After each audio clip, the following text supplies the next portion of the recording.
Lançons ce deuxième épisode avec un nouveau véhicule. Je récupère une Seat Leon Sport Tourer FR et hybride. Il y a 150 kW, quelque chose comme ça. Donc c'est quand même un break plutôt sympa qui va permettre de faire quelques trajets et surtout d'écrire un essai pour le site Wheels and You. Mes tubes de fourche et mon amortisseur sont revenus du préparateur. Il n'y a plus qu'à tout remonter dans la moto. Surtout, j'ai imprimé les pages du manuel d'atelier pour pouvoir refaire ça correctement. C'est plutôt important à voir ça. Mais ça fait bizarre de voir à droite la moto sur le lift et à ma gauche toutes les pièces étalées sur la table. Il va falloir refaire le puzzle. Recommandation d'un ami, nettoyer ses étriers de frein. Quand on voit la gueule des pistons, j'aurais dû faire ça il y a bien longtemps. Faut croire que le nettoyage valait la peine. Je vais mettre une petite capture d'écran avant-après. Effectivement, c'est à faire. J'ai acheté cet outil il y a quelques temps pour 4 vis.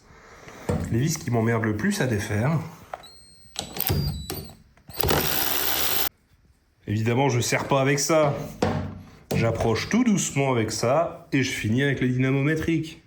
S'il fallait quelque chose pour qualifier ma flemme, je pense le petit coussin sous la roue avant pour aligner les trous et pouvoir mettre l'axe facilement. Je crois que c'est un bon niveau de flemme. Me voilà au volant de cette Seat Leon Sports Tourer et hybride. Ça fait plusieurs jours que je roule maintenant avec pour des petits trajets. Je m'occupe tout seul de toutes les photos et du texte. Il faut juste un chauffeur le temps de faire les photos dynamiques. J'adore la façon dont la voiture se conduit, la partie électrique est agréable. Quand on arrive au bout de l'autonomie électrique, on peut se lâcher sur les 600 km d'autonomie en thermique. Ça, c'est carrément bien. Astuce de photographe, quand je reçois une voiture de presse, je retire les tapis de sol à l'avant, parce que je sais que je vais les stopper.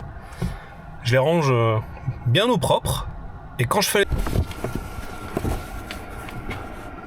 Comme ça, j'ai pas besoin de me prendre la tête à nettoyer l'intérieur de la voiture juste avant les photos. Je sais que mes tapis sont encore propres. Petit coup de microfibre sur l'écran. Puis je suis bon. Petit point de vue sympa. Je fais quelques photos pour l'essai.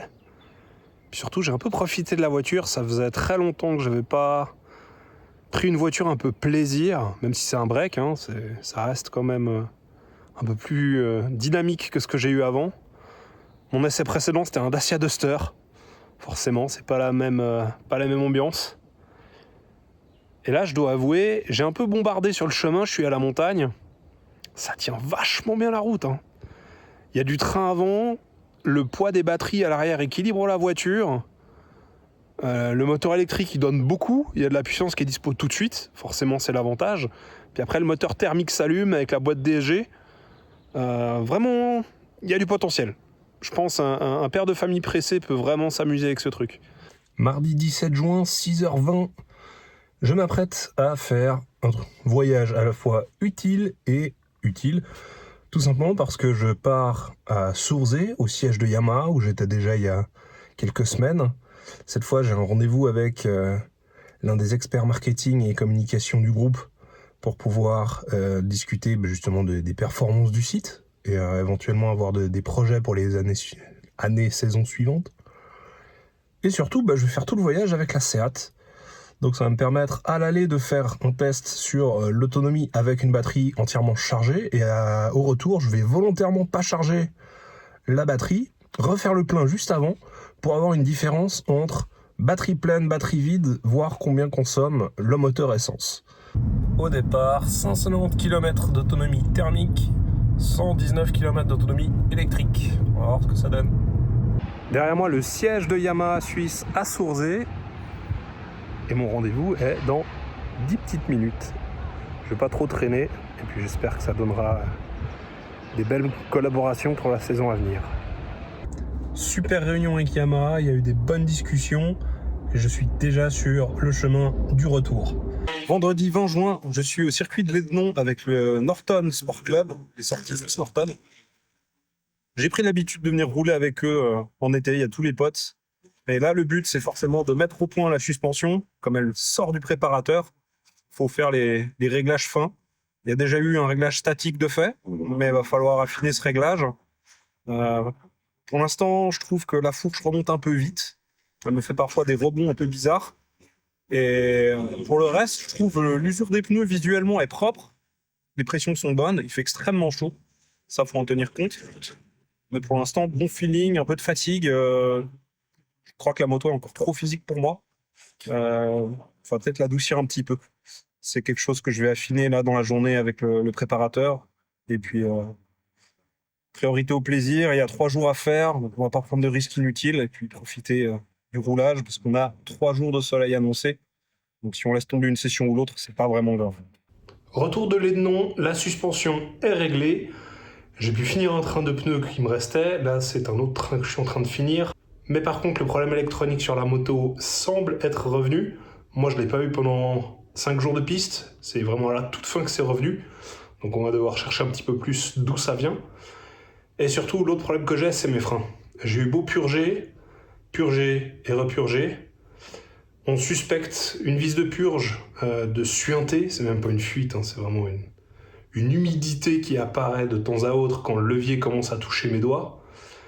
La membrane du bocal de liquide de frein est dans un piteux état.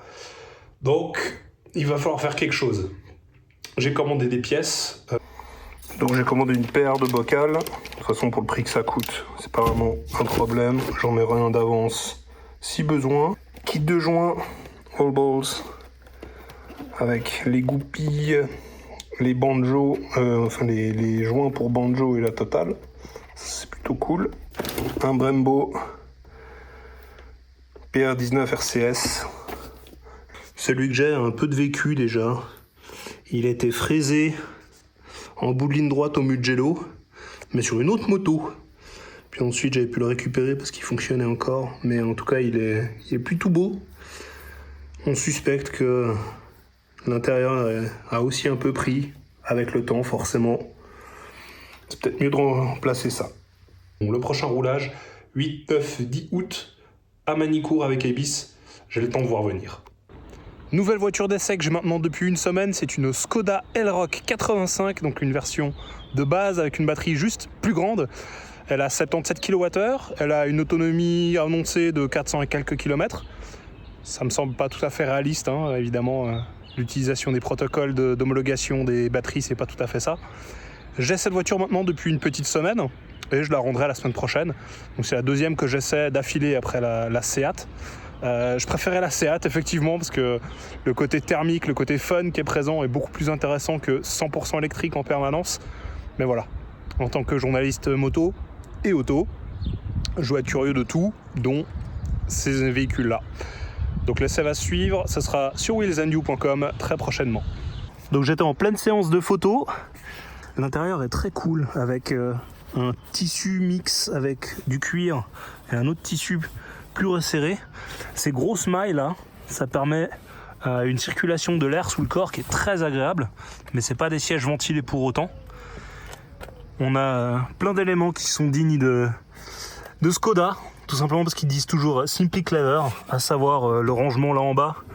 Bah, chez d'autres constructeurs c'est une place perdue. Là on a un rangement qui est énorme. Ici on a un petit rangement sympa. Bon, on a le grand écran tactile au centre avec toujours des boutons physiques en dessous. Ça c'est important. Les 100% tactiles, les gens n'aiment pas trop en général. Et on a l'éternel parapluie dans la portière. C'est pas réservé au Rolls-Royce. Ça existe aussi chez Skoda, sachant que c'est une place dans la porte qui est bien souvent perdue, c'est un espace vide. On a un réglage de température, donc climatisation 3 zones, gauche, droite et arrière.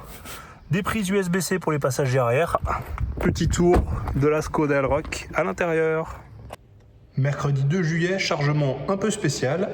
Je pars sur circuit, mais sans moto. Il y a un plan derrière tout ça, vous en saurez plus évidemment dans ce qui suit. Mais sur la 1, c'est quand même une épreuve. Alors, au moins, j'ai déjà passé la bifurcation Berne, j'ai passé la bifurcation Bâle, j'ai passé l'échangeur pour le Gothard. Maintenant, je me dirige vers Zurich. Donc déjà, ceux qui suivent en géographie savent que je vais pas à l'anneau du Rhin. Et je vais plus en direction de l'Allemagne que je me dirige gentiment vers Zurich, Saint-Gall, et je passerai la frontière.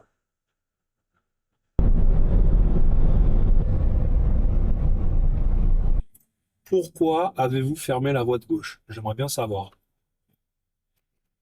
Parce que là, dans tout le tunnel, il n'y avait rien. Là, on sort. Il y a encore un échangeur. S'il n'y a vraiment rien sur la voie de gauche, vous êtes des putains incapables. On va faire un bitume qui a brûlé. Enfin! Bouchon suivant à Zurich. Le tunnel du Goubrist. Ça, c'est toujours une vue sympa quand on descend vers le lac de Constance. Prochaine étape, ce sera passer à la frontière avec l'Autriche avant de se rendre en Allemagne. Et voilà, fin de l'autoroute en Suisse. Il est temps de sortir et de quitter le pays. Allez, feu sur l'autoroute.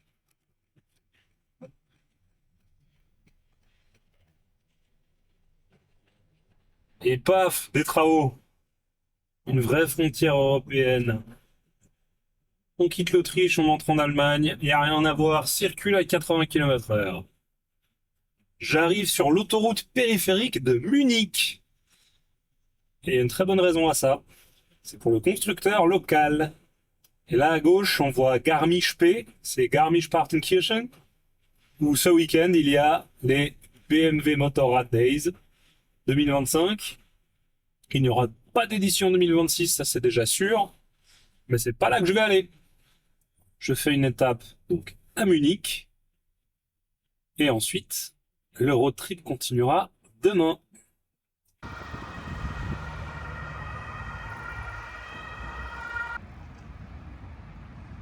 Là-bas au fond, vous voyez le parc olympique de Munich. Et à côté, il y a BMW Welt. Là où l'aventure va commencer pour moi.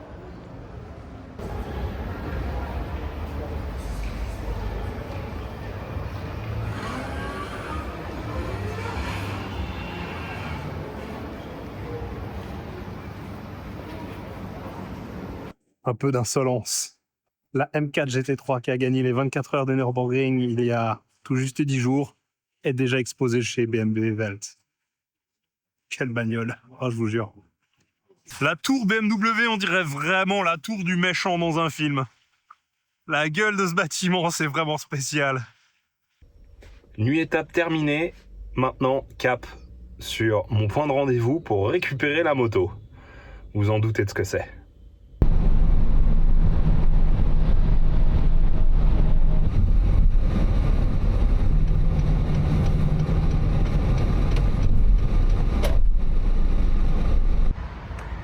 VIP Flottenservice. Ça me plaît. Bon, presse et service, c'est pas mal aussi. Donc me voilà titulaire pour quelques jours de la M Miller avec la plaque MPY 384. Et là, j'ai ma moto pour le week-end. Oh oui. Alors, j'ai des pneus Pirelli Slick sur des jantes en carbone. Et j'ai des Conti Attack sur des jantes en carbone. Et j'ai déjà le shift qui est inversé. Allez. Il y a du travail, il faut rentrer tout ça dans le fourgon maintenant. Bon là c'est un petit peu compliqué. En général je charge ça après la moto. Là je dois réussir à rentrer une moto avec des ailerons énormes à l'avant. Donc ça va être plutôt tendu. Les gros ailerons là, ça me fait un petit peu peur.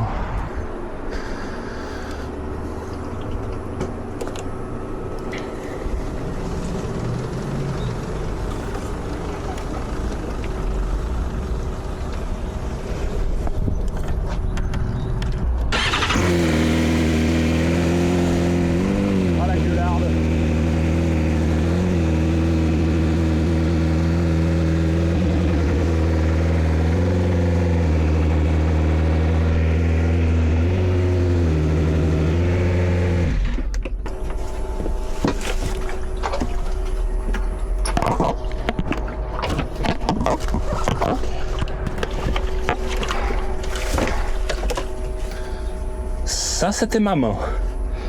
Avant. Oh,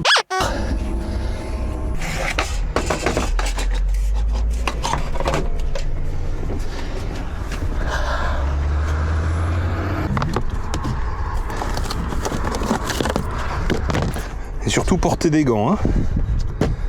Ah, saleté.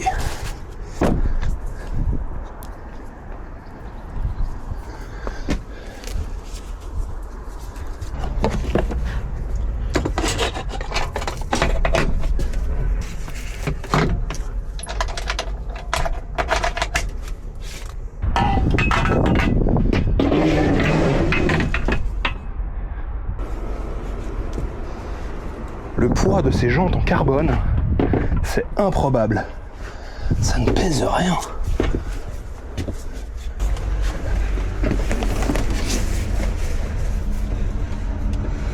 Voilà, tout est chargé. La moto est bien plus longue que ce que j'ai l'habitude d'avoir.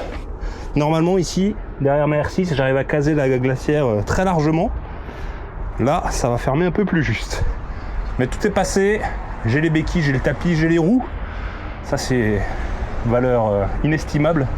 La bécane est calée, elle peut aller ni à gauche ni à droite. Ça c'est hyper pratique. Allez, top départ.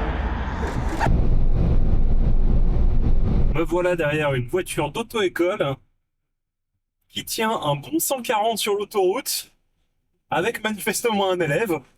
Donc en Allemagne, la vitesse, c'était l'apprentissage.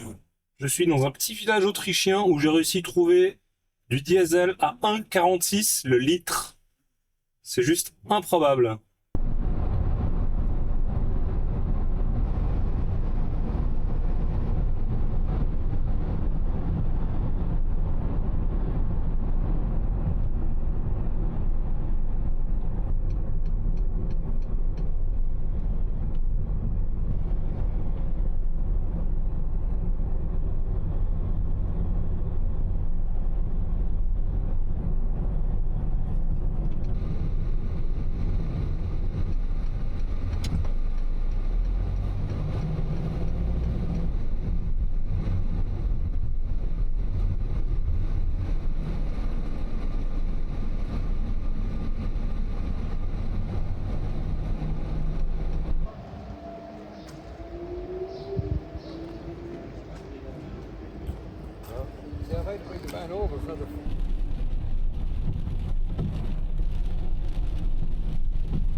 L'installation hier soir, c'était sous la pluie. Ce matin, on avait peur pour les conditions météo.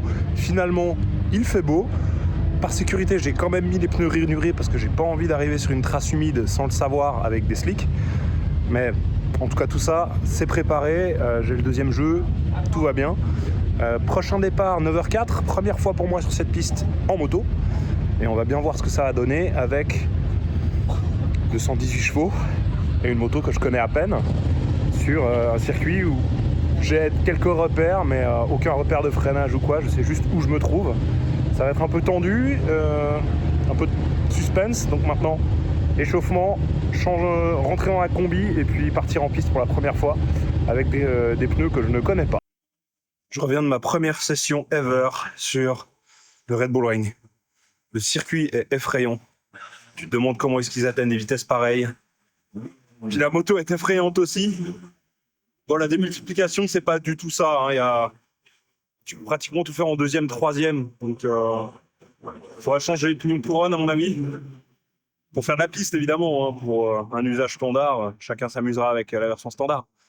Mais ça promet de belles journées. J'ai encore du feeling à reprendre sur les pneus, les Conti Race Attack 2. Pour l'instant, je suis pas serein avec. Ils sont à 2,4, 2,4 et c'est les pressions recommandées.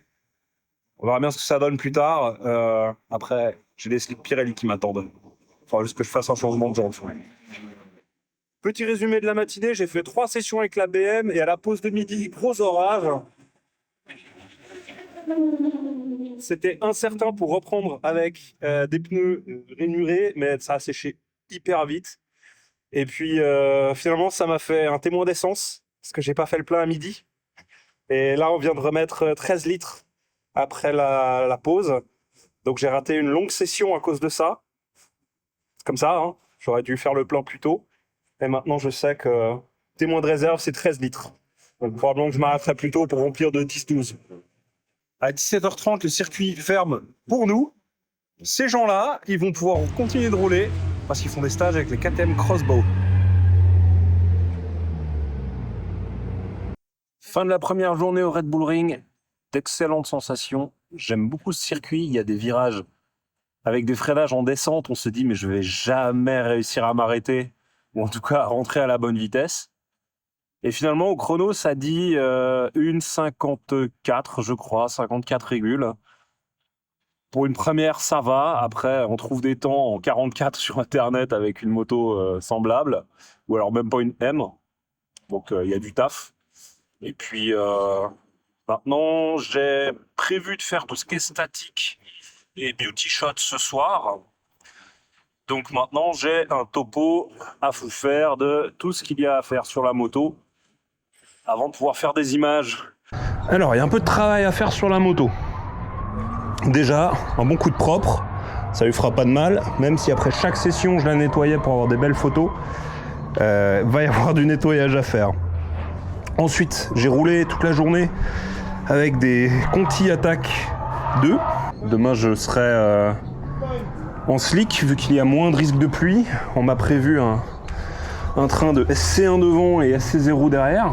Donc ça, c'est plutôt cool, avec un deuxième jeu de jantes carbone. Donc ce sera un plein d'essence, paire de roues et un nettoyage complet.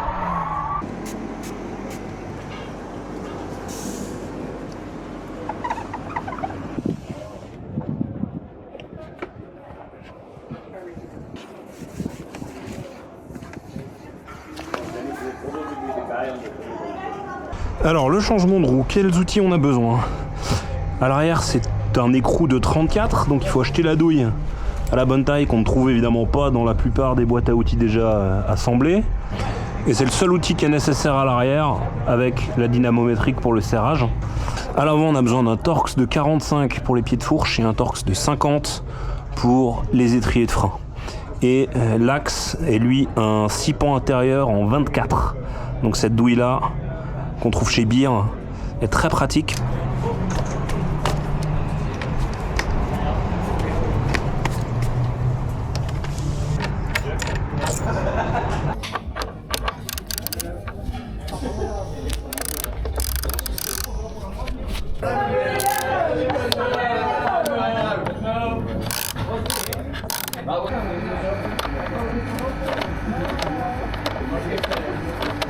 Ça, c'est très intéressant. C'est que la douille dans laquelle on vient visser l'axe sert en même temps d'entretoise, parce que la pièce commence ici et finit ici. Et quand on est serré à fond, cette pièce, elle est embutée là dans le pied de fourche et elle appuie sur la roue, donc elle sert d'entretoise. Ce qui fait qu'on ne peut pas la perdre si elle reste dans le pied de fourche quand on démonte. Ça, c'est bien placé. C'est très efficace. Cette petite pièce vachement cool sur les M, c'est le support d'étrier qui est en bas. Ce qui fait que quand je retire l'axe, la roue reste à sa place, tenue par l'étrier. Ça devrait être le cas sur toutes les bécanes.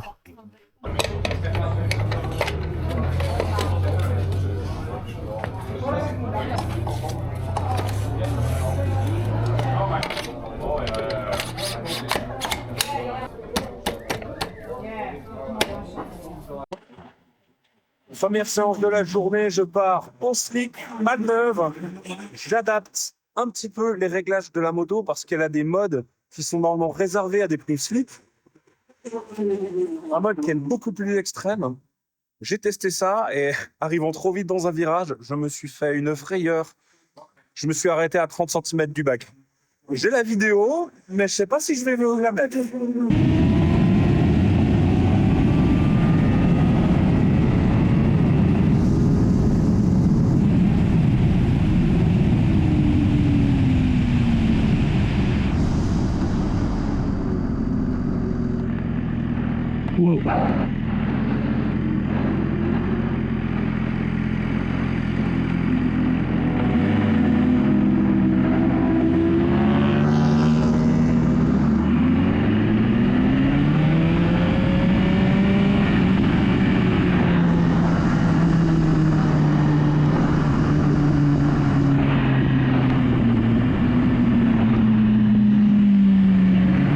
Petit réglage fin sur la moto, je me suis rendu compte que le levier était relativement haut et donc ça m'obligeait à lever les doigts, donc mettre des gaz lorsque je freine. Seulement la moto depuis 2025, quand on met des gaz et qu'on freine à un moment illogique, la moto ignore les données de la poignée de gaz. Donc je n'accélérais pas en freinant. En revanche, quand je relâchais le frein, j'avais un rien de gaz. Et ça me perturbait en virage. Petit retour sur les 2 autres séances de ce matin. C'était pas évident de me faire, surtout au slick. J'ai remis le réglage des freins dynamiques au lieu de Race ABS. Race ABS, c'est juste trop extrême. J'arrive pas à m'y faire. Je sens que le levier est très dur et puis j'ai pas suffisamment de force dans la main pour réussir à faire les freinages aussi forts que j'aimerais, surtout dans les descentes. En dehors de ça, j'ai vu que dans le groupe C, il y a une MMX 500 qui m'a pourri. Donc ça a une odeur très particulière avec ce moteur V4 2 temps. Ça sent un peu l'échec dans ma vie. Mais pour le reste, je dois encore m'habituer à la moto. C'est pas évident. Surtout les slicks, je pense aller beaucoup plus vite, mais j'ai pas du tout amélioré mon chrono par rapport à hier, alors que j'ai un SC0 derrière. Ça devrait être la crème de la crème. Mais j'ai l'impression que là, BMW, ils ont un peu donné de la confiture au cochon. Donc, ma foi, je m'adapte. Et puis cet après-midi, on a à nouveau 3 séances, dont des séances longues. Il y a du 23 et 25 minutes. Donc, il va falloir s'y mettre pour réussir à faire mieux avant d'attendre le dernier jour où on sera tous un peu en mode rangement et ce sera moins facile de performer. Dimanche matin, 6h30, je vous fais le résumé de l'après-midi qui vient de s'écouler. Il a rayé comme jamais juste après la fermeture de piste, donc pas moyen de faire un plateau. Ensuite, il faisait trop sombre pour le faire, donc c'était assez compliqué. Mais dans l'après-midi, je me suis pas mal attelé à tester tout ce qui est freinage ABS Pro, frein moteur course, changer de réglage de levier de frein, ce genre de choses. Et j'ai quand même un peu mieux compris comment marche la moto. J'étais certes plus lent avec l'ABS Pro, plus lent avec moins de frein moteur, mais clairement, je sentais que je pourrais m'améliorer grâce à ça, que je pourrais gagner en élan et en flow dans le roulage. Donc c'est plutôt intéressant de ce côté-là, de se dire que oui, la moto est très très chère, mais grâce à ces options de réglage, je peux devenir plus rapide grâce à ça. Donc je vais continuer de faire ça aujourd'hui dimanche. J'ai encore mon plateau à faire le plus tôt possible pour éviter d'avoir des problèmes de son moteur. Et puis on verra pour alimenter un peu tout ça et en mettre un petit peu plus dans la vidéo. Après 13 ans de circuit, j'ai enfin fait mon premier bac à gravier. Et il fallait que ce soit avec une M1000 RR. Mais comme dit Ronnie de Schwartz Performance, bac à gravier, c'est pas un problème. Tu freines tout ce que tu peux du frein avant jusque la fin du goudron, puis tu freines plus que de l'arrière et tu profites. Moi ça va, j'ai perdu suffisamment de vitesse avant. J'ai dû me planter dans les 3 premiers mètres du bac. Au Red Bull Ring, les commissaires sont niveau MotoGP, donc il y en a tout de suite 2 qui ont couru vers moi. J'étais exposé, drapeau jaune, et ils m'ont tout de suite sorti du bac. On a poussé la moto, 2 qui poussaient, moi qui avançais avec la première et l'embrayage. Puis on a réussi à sortir. Les jantes n'ont pas une trace. Les pneus sont un peu gris sur les flancs, mais c'est tout. Puis j'ai continué la session derrière, donc rien à signaler, aucun problème technique. J'ai juste freiné un peu tard. Voilà. Expérience premier bac à gravier. Dernière matinée, je sens que le niveau de risque augmente. Tout simplement parce que je commence à bien connaître la moto. Et donc je me permets des trucs. Des fois ça passe, des fois ça passe pas. Donc j'ai déjà fait un tout droit au virage 1. C'est la 2e fois. Parce que c'est un virage dans lequel on peut rentrer vite. Puis je cherche un peu combien vite, je sais pas trop. Donc c'est à mon avis le bon moment pour faire encore 2 sessions pour les images, pour le plaisir, plus rechercher de chrono, plus chercher à comprendre un truc extrême sur la moto, parce que je veux la ramener, et pas faire de conneries. Là, je suis au point justement, la bascule des 2 ou 3 dernières séances. où il faut pas faire le fou et plutôt jouer la sécurité pour tout ranger, pour rentrer en un seul morceau. C'est la meilleure chose à faire. Mais il y a encore un petit bout d'inachevé quand même avec les datas que je rassemble. Je vois qu'un pilote avec une 600 arrive à rouler 2 secondes plus vite que moi alors qu'il a fait une seule séance le dimanche matin. Le reste du temps, il bossait pour l'équipe d'organisation. Donc c'est un peu frustrant, mais bon, il faut aussi reconnaître ses limites. Red Bull Ring, le dimanche est particulier parce que le reste de la semaine, on roule de 8h30 à 17h. Non, de 8h30 à 18h, avec 1 heure de pause. Le dimanche, par contre, ça commence à 9h et ça finit à 16h30. Donc cet après-midi, il ne me reste plus qu'une séance. Et là, la séance, la première de l'après-midi, j'ai déjà réussi à rapprocher mon meilleur tour à une 53.4. Mon meilleur étant une 53.3. C'est plutôt cool. Je me permets quelques explorations de points de freinage un peu plus tardifs. Ce qui montre que j'ai quand même le courage de faire ça avec une moto qui n'est pas la mienne. Mais je garde quand même dans la réserve. Je sais que je suis pas du tout en train de mettre gaz hyper tôt, à risquer des raquettes, ce genre de choses. Je suis quand même encore très prudent à ce niveau-là. Mais j'ai remarqué qu'il y a quelques points où je pourrais aller un peu plus fort. Et je vais montrer ça sur l'écran. Donc là, je suis sur mon espace perso Racebox sur le site, où il y a tous mes tours du Red Bull Ring qui sont listés. Il y a aussi mon lead-long du mois de juin. Et on voit tous les tours que j'ai faits. Là, il y a le 54.3 qui est le meilleur de la première journée. 53.3, le meilleur de la deuxième journée. Et là, j'ai égalé 53.4. Ce qui m'intéresserait de savoir, c'est comment il faut prendre la trajectoire du dernier virage. J'ai l'impression que moi, je la prends un peu trop fermée. J'ai l'impression qu'il faudrait plutôt que j'ouvre ma trajectoire davantage sur l'entrée, retarder l'entrée pour rentrer plus droit. Ça pourrait me permettre de gagner en vitesse max et surtout en accélération à la sortie de ce virage. Sinon, j'ai envie de comparer mon 54.3 et mon 53.3.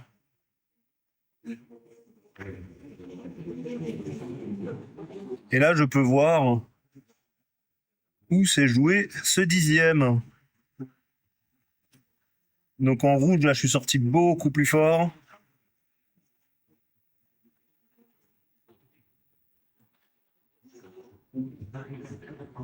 Malheureusement, la chicane n'est pas dessinée sur Racebox. Mais on voit que tout le long, le rouge, qui est le meilleur tour, est en avance partout. Pour l'intérieur du circuit, là, je suis carrément synchro, mais un petit peu d'avance en bleu. Et là, le rouge reprend l'avantage. Et la bleue revient. Ok. Donc, idéalement, il faudrait que je fasse le début du tour avec le comportement du rouge. Et à partir d'ici, il faudrait que j'adopte le comportement bleu jusqu'ici pour reprendre le comportement rouge. Et ici, le comportement bleu. C'est pas gagné. Au Red Bull Ring, l'entrée de pit lane est ici, tout en haut, sur la droite de la piste. Seulement, ici, on est pleine balle sur la gauche à plus de 200. On freine, on prend la corde et on ressort avec beaucoup d'élan. Donc quand on sort, il faut le montrer là tout le long, en levant la main et en collant le vibreur pour ensuite rentrer tout de suite dans les box. Surtout pas s'amuser à croiser la trajectoire, c'est beaucoup trop dangereux. Fin de journée au Red Bull Ring, on plie, on part. Faut pas que je traîne parce que moi, le camping où je compte passer la nuit ferme ses portes à 21h et j'ai pas encore appelé pour savoir s'il y avait une place, donc ça va être un peu tendu. Mais heureusement, le matériel est assez facile à ranger, ça va prendre très peu de temps. Mais avant ça, un rafraîchissement. Santé.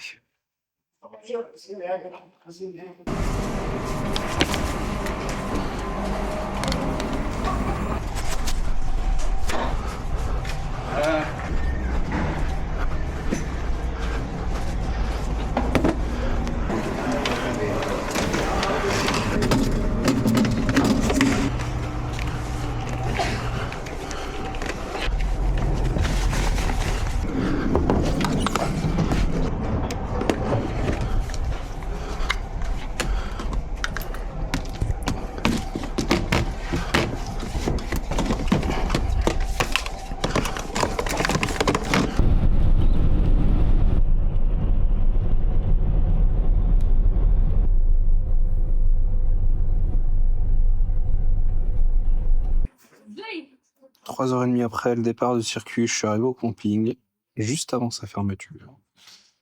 Donc j'ai pu avoir une douche et un accès à l'électricité. J'ai de la chance pour la 3e fois en 3 jours, j'ai des maux de tête.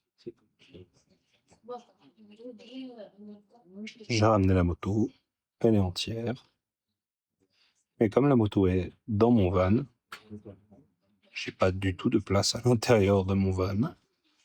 Je suis assis à l'arrière comme un giton. Je mange un truc. Et je ressors la tente de toit pour aller me coucher. Cette journée qui a commencé à 6h, je la sens.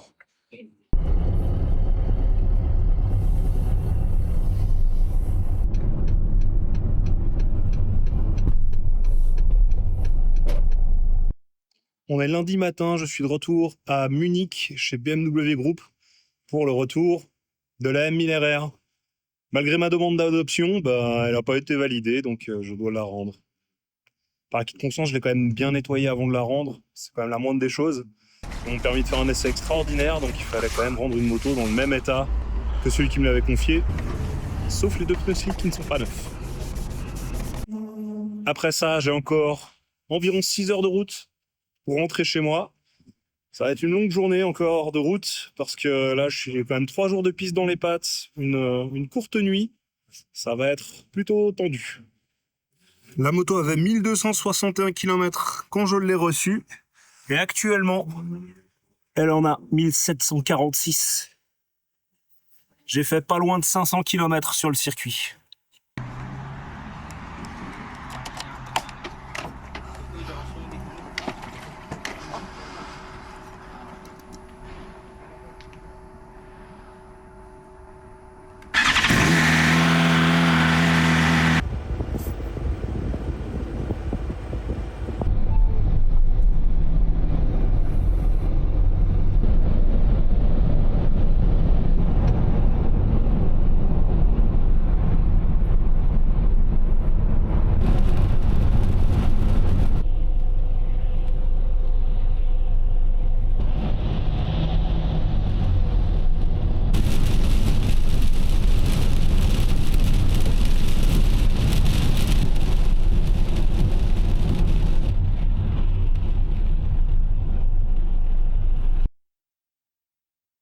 Je suis à la frontière entre l'Allemagne et l'Autriche avant de retourner en Suisse. Ça fait plusieurs minutes que ça bouge pas. Je sens que ça va m'achever.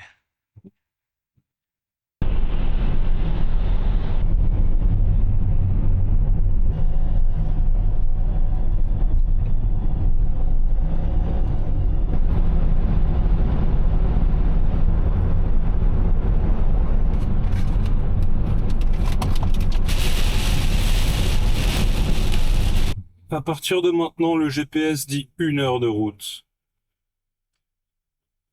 Eh ben, je m'en réjouis pour.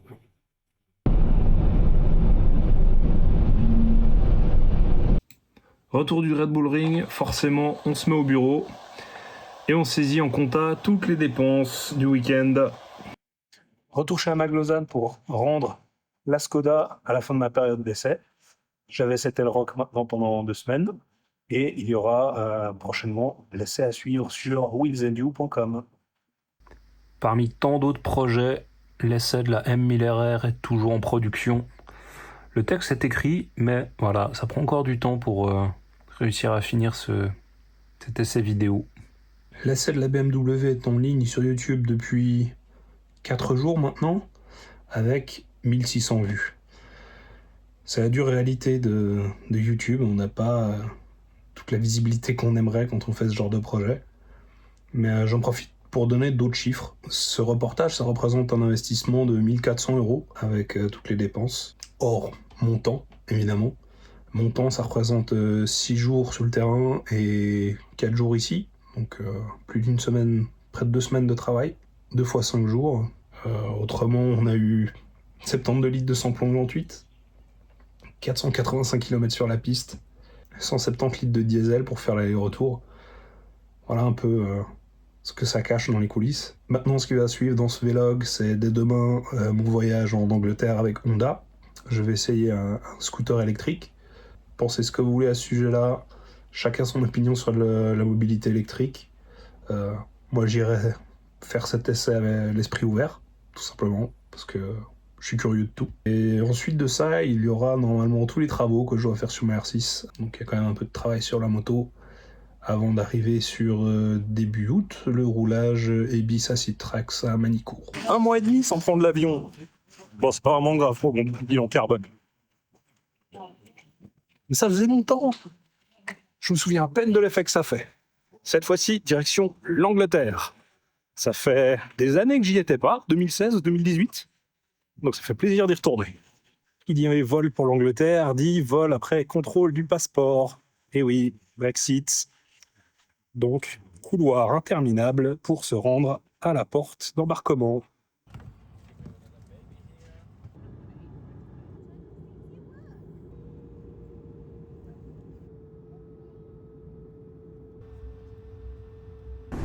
Arrivé à Oxford, temps anglais, il fait gris. Déjà en sortant de l'avion, on a eu quelques gouttes dans la voiture là sur l'heure de transfert. On est dans un hôtel de chaîne, donc groupe international, assez typique anglais, la moquette au mur, tout ça. Je me réjouis de voir la chambre, je vous la ferai visiter avec. On a rendez-vous à 6h30 pour le drink d'arrivée, ensuite conférence de presse, présentation du modèle. À la suite de quoi, on aura également un repas qui se prendra à l'extérieur. Le lendemain, on fera le jour de roulage.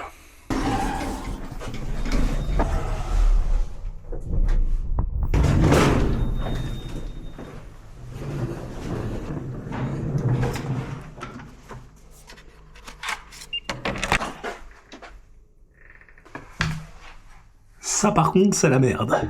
Pour la prise électrique, je dis que c'est la merde, tout simplement parce que j'ai oublié mon adaptateur. Je n'ai rien pour brancher mes chargeurs au mur.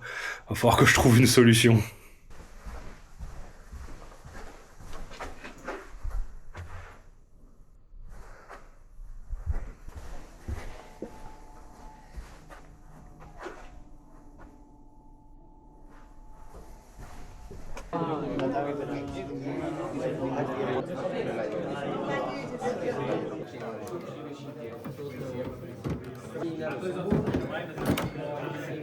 Essai du Honda CUV-E à Oxford.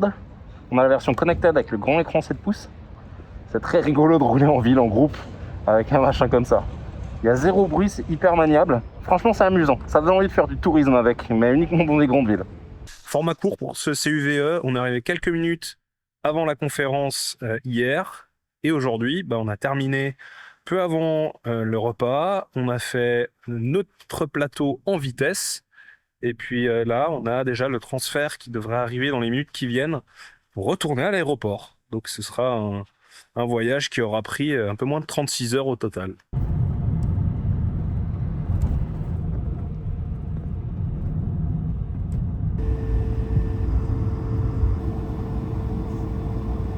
Vendredi 26, j'ai pratiquement fini la vidéo et le texte du CUV de Honda. Mais comme c'est pas tout à fait prêt, je le publie pas immédiatement. Pour le reste, je me suis toujours pas occupé de ma R6. Va falloir que je m'en occupe quand même.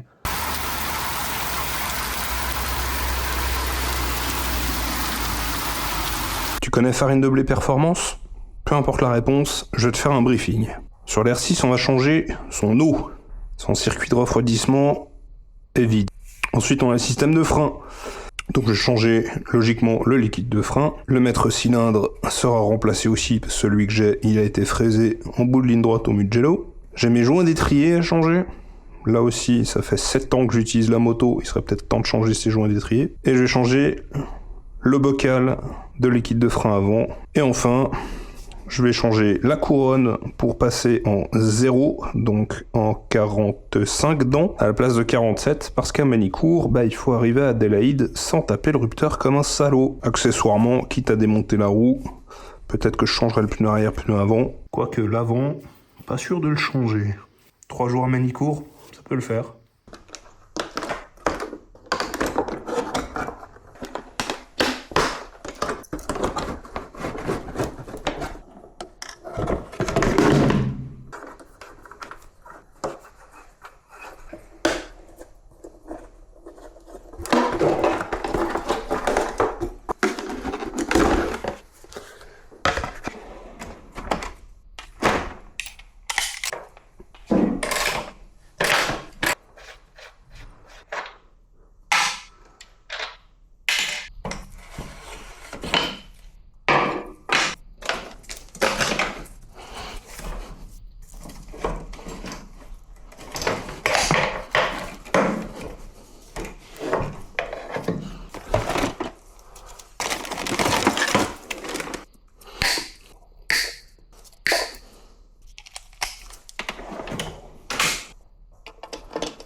J'adore faire ça.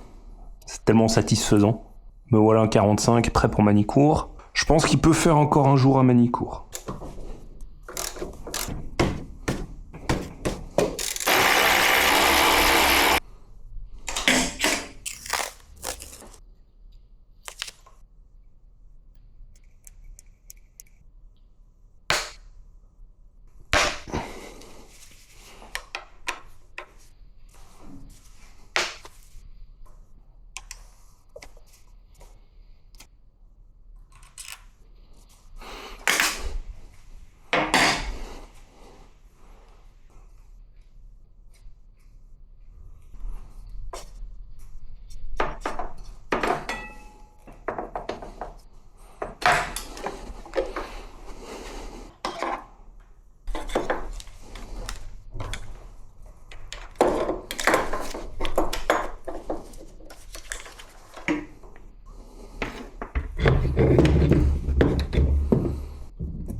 Quand votre membrane ressemble à ça, il est grand temps de la changer.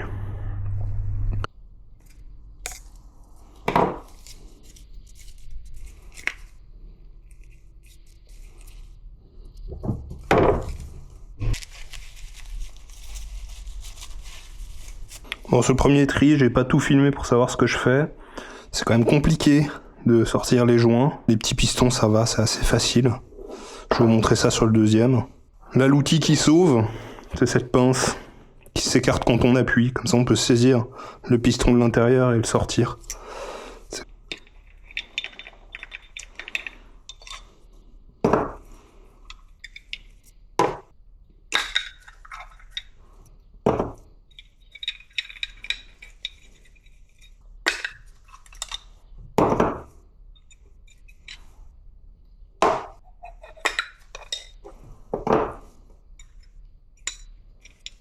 On voit qu'il y a quand même pas mal de dépôts sur les pistons. Voilà, faut surtout pas frotter trop fort, hein, parce que même avec du papier, on risque de rayer l'état de surface.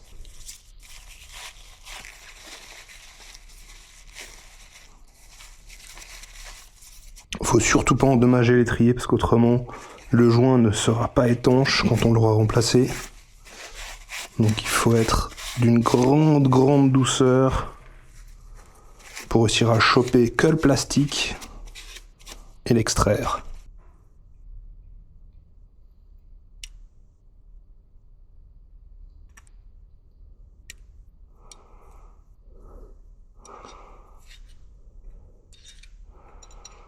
Celui-là, c'est bien le plus facile à choper.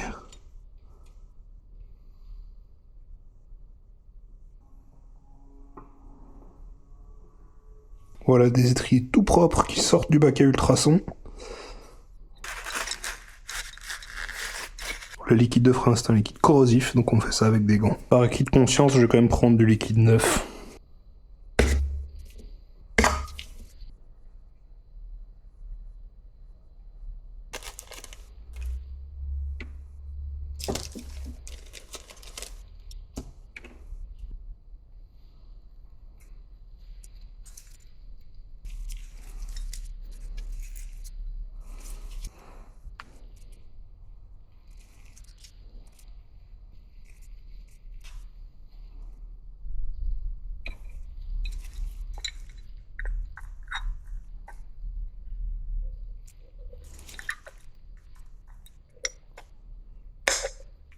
Et voilà deux étriers propres, jointés à neuf.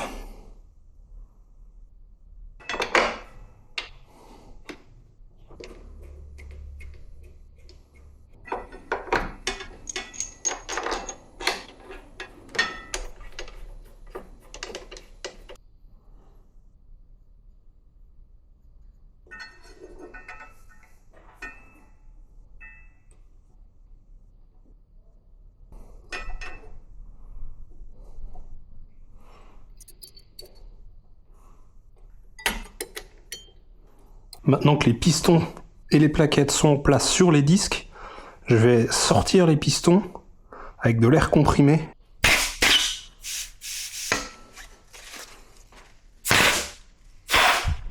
Je profite de l'occasion de me faire 2 durites toutes neuves. Ce serait dommage de ne pas le faire.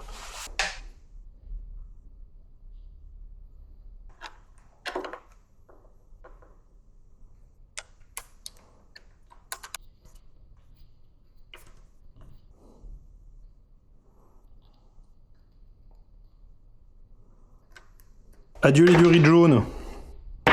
Bonjour les durites rouges.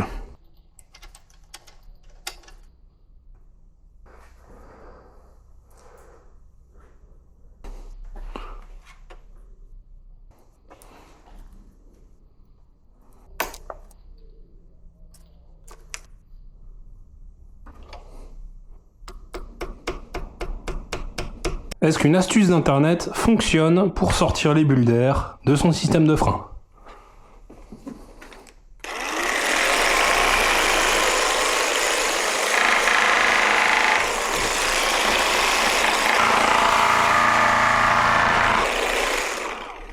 Bon, bah le pistolet de massage reste plus efficace sur les muscles que sur les durites.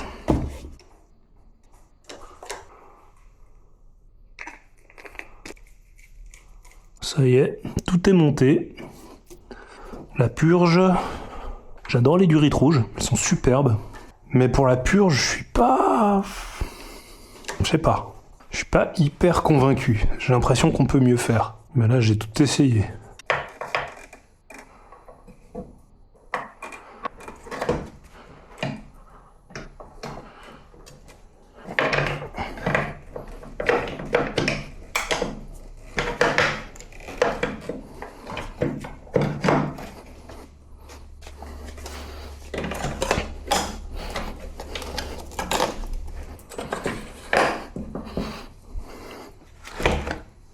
Et c'est là que, comparé à la BM, ce système est chiant.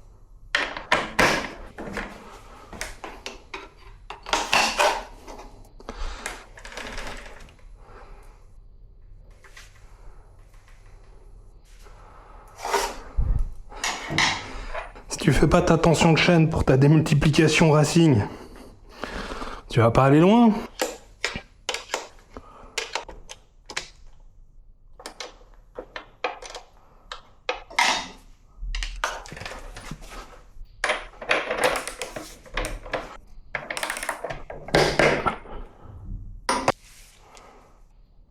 Couronne, c'est fait.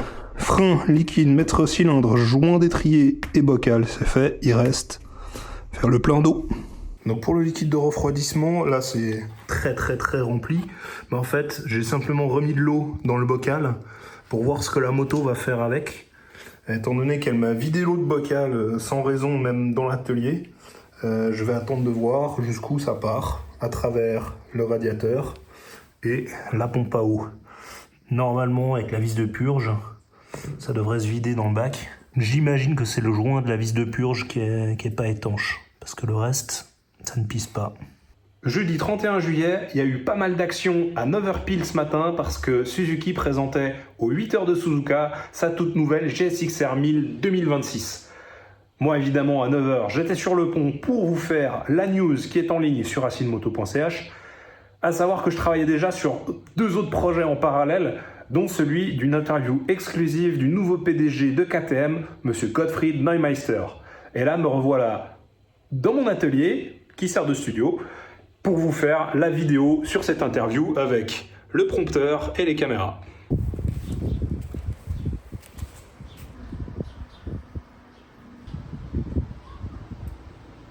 Mercredi 6 août, mon fourgon est chargé et demain direction Manicourt pour le roulage Ebis Acitrax du 8, 9 et 10 août. Tout est complet, c'est une super nouvelle, j'ai vendu toutes les places, on arrive quand même avec 70 personnes. Et je pense que c'est bon moment maintenant pour finir cet épisode 2 et puis peut-être dans l'épisode 3 je vous parlerai de ce roulage de Manicourt.